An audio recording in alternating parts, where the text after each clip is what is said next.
안녕하세요. 채술의 기고만장입니다.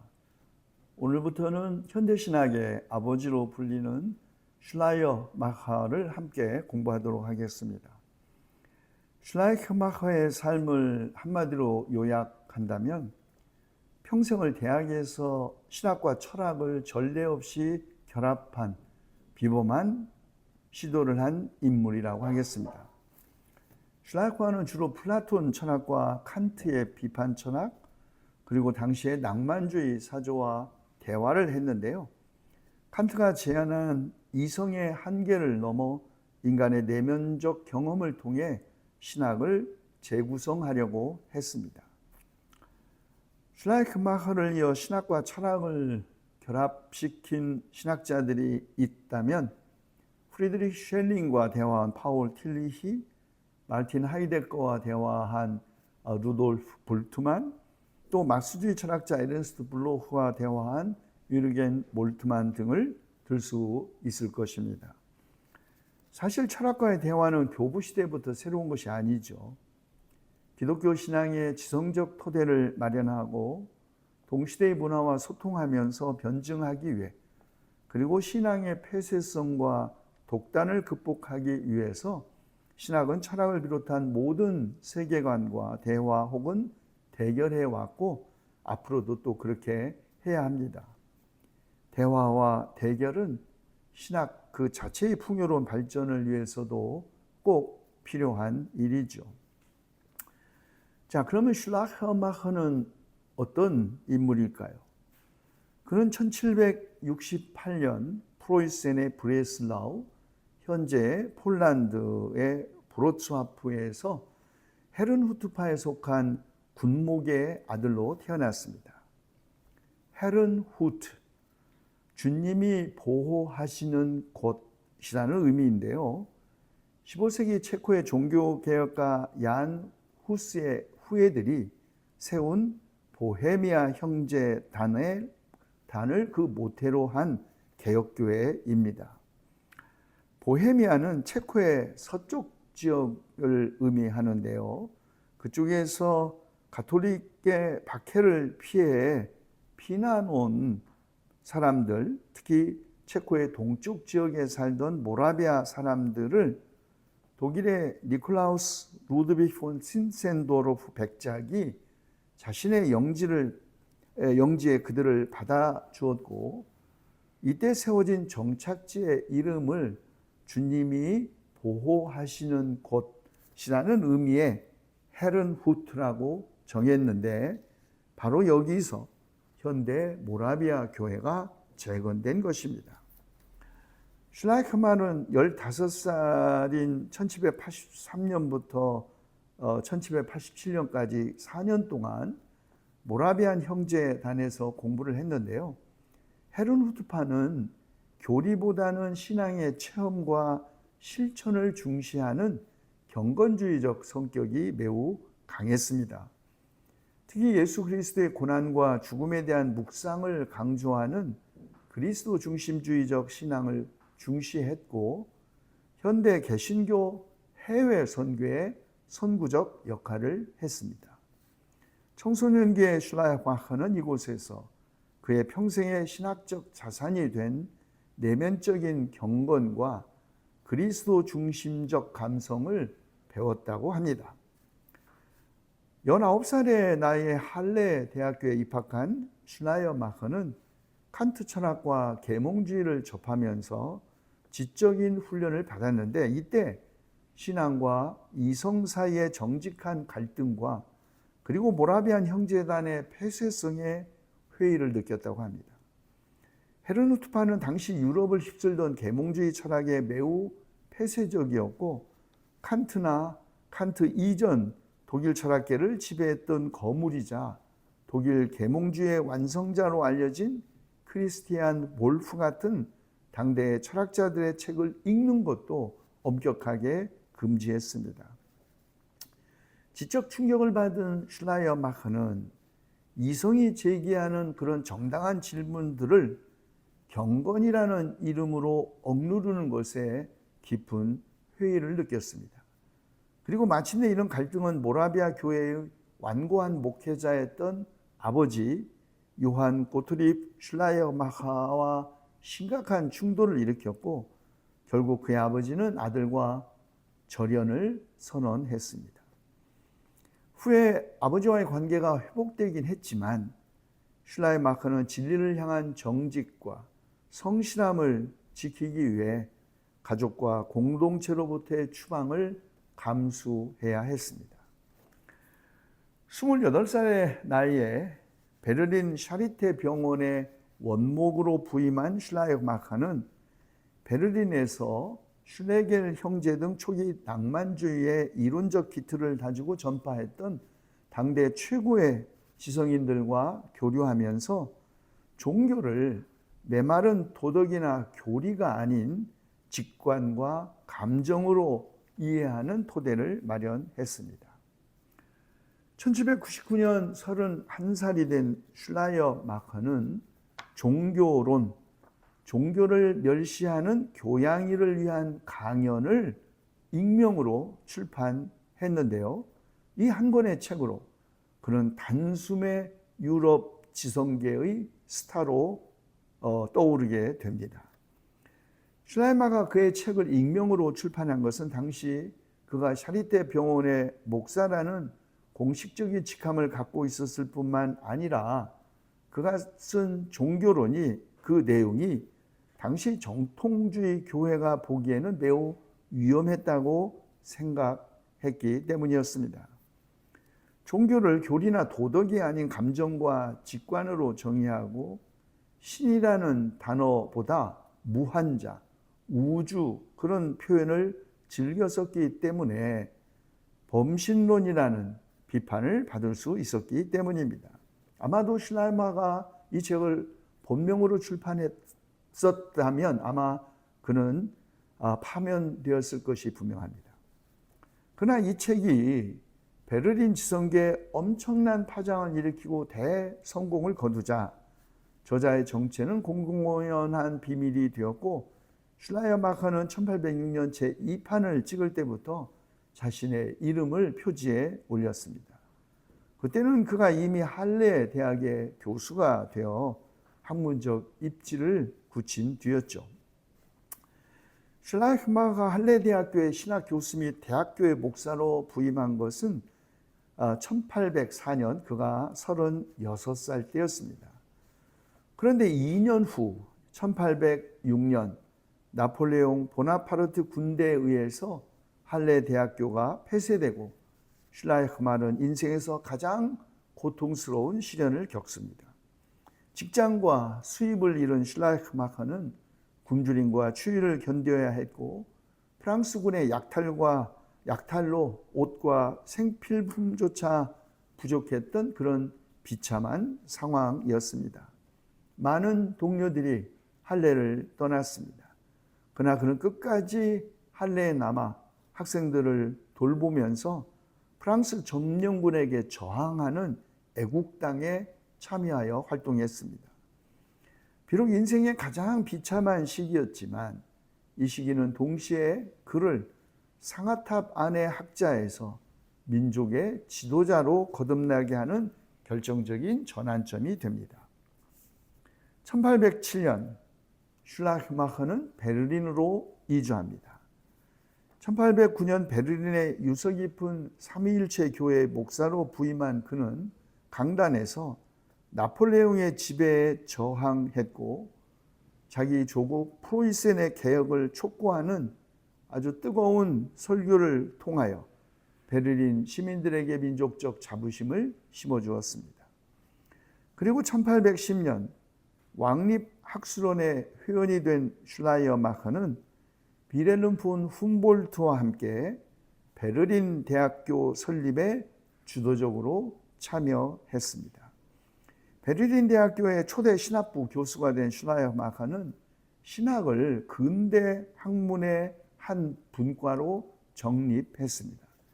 오늘날 베를린 대학은 이제 훔볼트 대학으로도 불리지만 사실 당시 훔볼트는 대학의 외형적 구조와 행정적 기틀을 잡았고 슐라이어마하는 대학의 교육 이념을 채울 그 내용을 채울 신학적, 철학적 원리를 제공했습니다. 인간의 내면적 자유와 개성을 존중하면서 학문의 자유와 전인교육, 연구와 교수의 일치라는 연구 중심 대학의 표준이 된 훔볼트 대학을 설립하는데 슐라이어마하의 역할은 결코 과소평가될 수 없습니다. 슐라이어마하의 중요한 기여의 하나는 그가 신학을 근대 학문의 한 분과로 정립한 것이라고 앞서 언급했는데요. 그것은 당시 계몽주의의 거센 파도 속에서 신학이 왜 굳이 대학에 있어야 하느냐라는 질문에 대해 슐라이어마하가 논리적이고 학술적인 답변을 했다는 의미입니다. 당시 지식인들 사이에는 신학이 교조적이고 권위적이어서 비판적인 근대 대학과 어울리지 않는다. 그래서 퇴출되어야 한다라는 신학 퇴출론이 대세였습니다. 이때 슐라이어마하는 신학을 의학이나 법학처럼 실천적 목적을 가진 전문 학문으로 규정하고 역사적 비판 방법론을 도입하면서 교회의 권위로부터 일정 부분 독립된 학문의 자유를 신학에 부여했습니다. 그리고 신학 그 자체도 3단계로 체계화했는데요. 기초를 다지는 철학적 신학, 몸통을 다지는 역사적 신학, 성서학, 교회사, 교회학 등이 그것이죠. 그리고 마지막 열매 맺기 단계의 실천적 신학, 예배학, 설교학, 목회학 등 실제적인 교회 지도 기술로서의 신학이라는 이런 삼분법적 구조를 제안했습니다. 그리고 이 구조는 오늘까지 모든 신학교육의 커리큘럼의 뼈대가 되고 있습니다.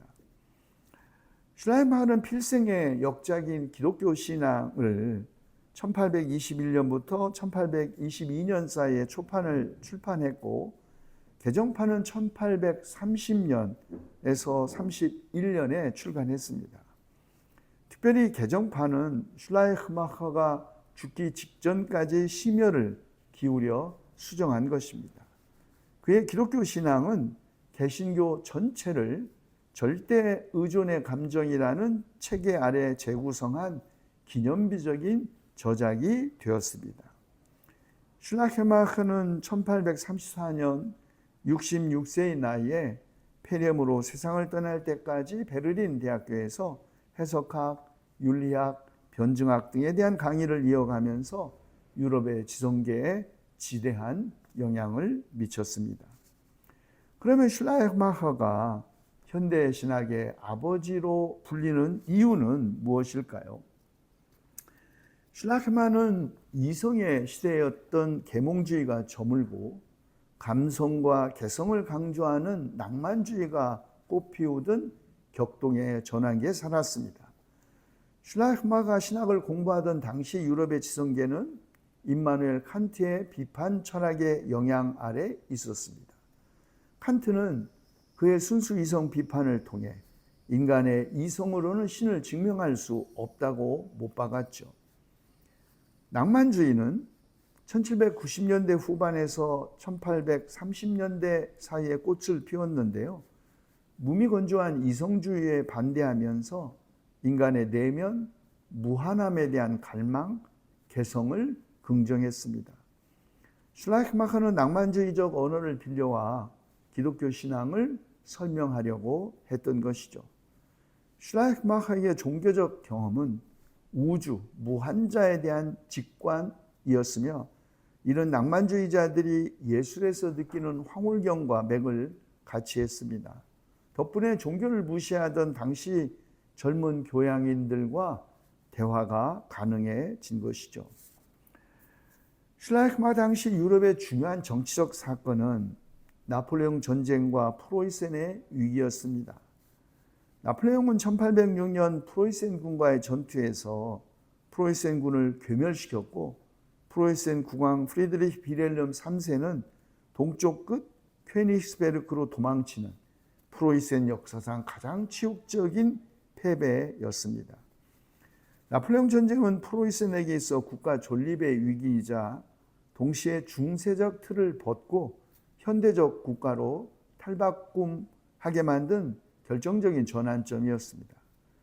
개인적으로 슐라이어마커는 나폴레옹군의 침공으로 할레 대학이 폐쇄됨으로써 교직을 잃고 베를린으로 이주하는 계기가 되었지만, 국가적으로 독일은 프랑스의 지배에 저항하면서 독일 민족의 정체성을 일깨우는 계기가 되었죠.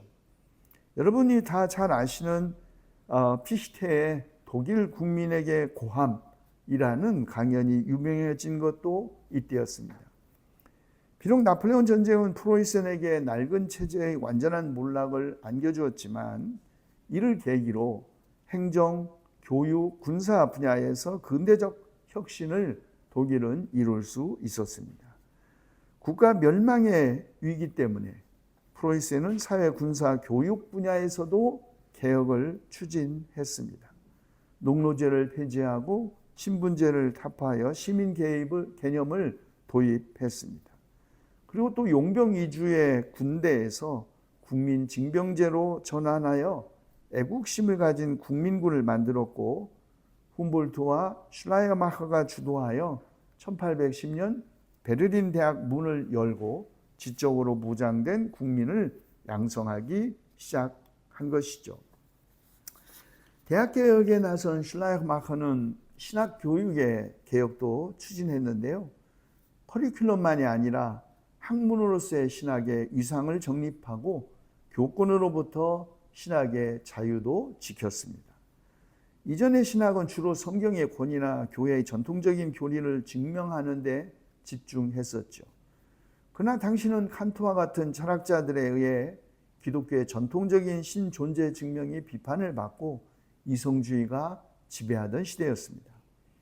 종교는 특히 지성인들 사이에서 구시대의 유물로 취급받기 시작했죠.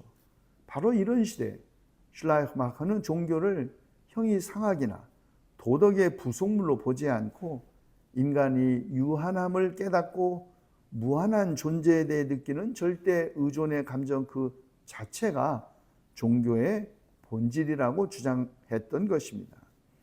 이런 주관적 경험으로의 전환은 신학이 인간의 실존과 심리, 경험을 진지하게 다루는 계기가 되었고, 현대 신학의 출발점이 되었기 때문에 우리는 슐라이어마커를 현대 신학의 아버지라고 말하는 것입니다.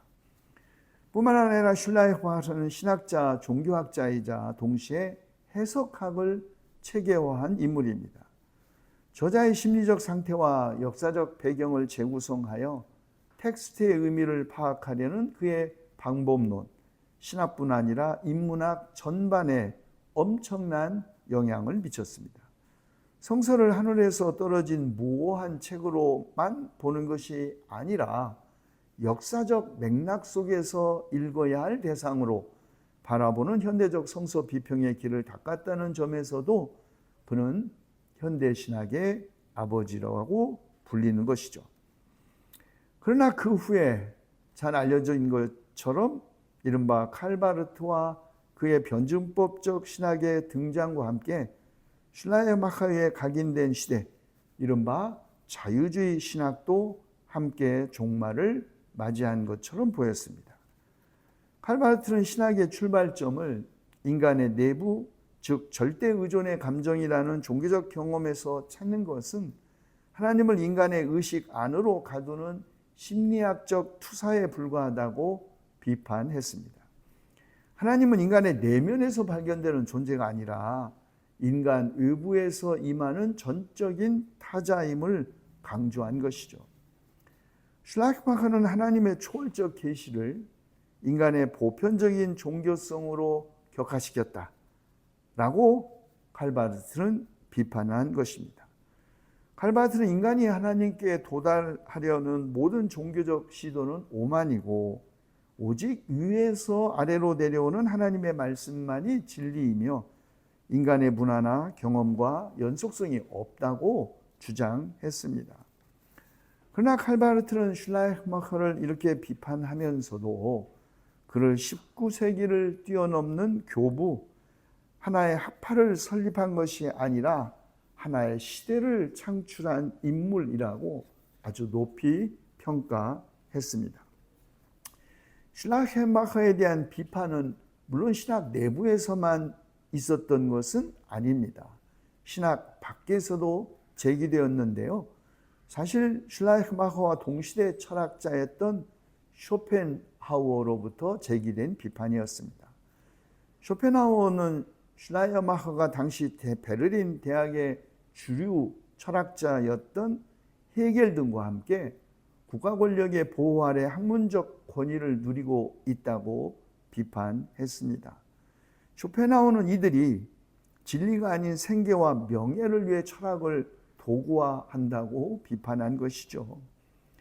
그리고 슐라이마커가 종교를 절대 의존의 감정으로 정의한 것에 대해서도 아주 시니컬하게 이렇게 비판했습니다. 만약에 종교의 본질이 절대 의존의 감정에 있다면 내가 기르고 있는 이 개야말로, 강아지야말로 가장 종교적인 존재일 것이다. 왜냐하면 개는 주인에게 절대적으로 의존하기 때문에 이렇게 비난했습니다. 쇼펜하우어는 인간이 느끼는 의존성은 단순히 생존이나 심리적 요인에 불과할 뿐이지 그것이 신성한 진리를 보장하는 근거가 될 수 없다고 주장한 것입니다. 그리고 슐라이마커의 접근법은 학문적 엄밀성을 결여했고 감정이나 직관이라는 모호한 단어 뒤로 숨어 유실론을 정당화하려 한다고 비난했습니다. 같은 베를린 대학에서 수강생이 한 명도 없어서 폐강하는 수모를 겪은 사강사 신분의 쇼펜하우어가 당시 베를린 대학 권력의 정점에 있었던 헤겔과 슐라이마커를 대학의 장사꾼 또는 설교단에 서 있는 가짜 철학자라고 비난한 것을 단지 열등감의 표현으로만 볼 수는 없을 것 같습니다.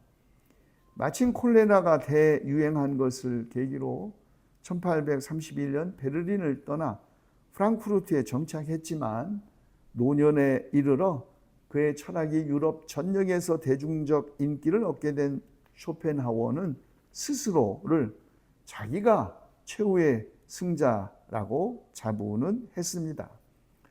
그러나 철학의 역사에서 최후의 승자가 누구인지를 따지는 것은 사실 의미 없는 이야기입니다.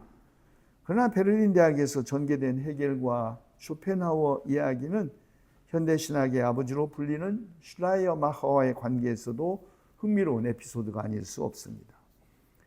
다음 시간에는 슐라이마커의 주저로 알려진 그의 종교론, 이어서 그의 기독교 신앙을 함께 읽겠습니다. 경청해 주셔서 고맙습니다. 안녕히 계십시오.